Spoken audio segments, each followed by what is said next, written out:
अच्छा लगे तो लाइक कमेंट शेयर करना और प्लीज़ मेरे चैनल को सब्सक्राइब करना।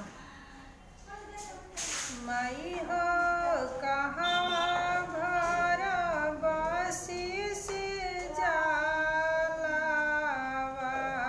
माई हो कहाँ भरा बासी से जाला, माई हो कहाँ लोरब फूल के माला, माई हो कहाँ लोरब फूल के माला।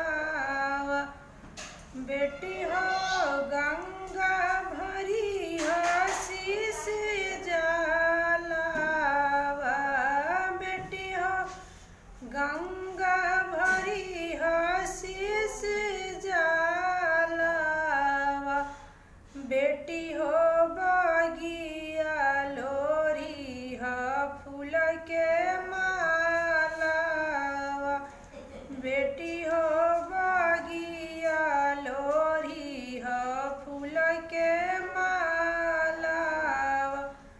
माई हो केकरा सिर ढरबासी से जाला, माई हो केकरा सिर ढरबासी से जाला, माई हो केकरा गले पहनाइब फूल के माला, माई हो केकरा गले पहनाइब फूल के माला।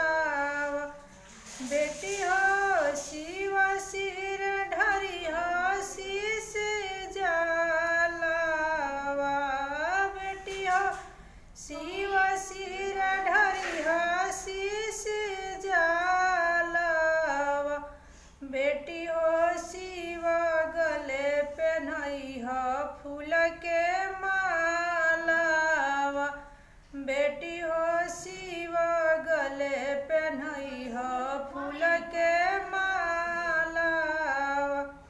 हेलो फ्रेंड्स, अगर यदि ये गाना अच्छा लगे तो लाइक कमेंट शेयर करना और प्लीज़ मेरे चैनल को सब्सक्राइब करना।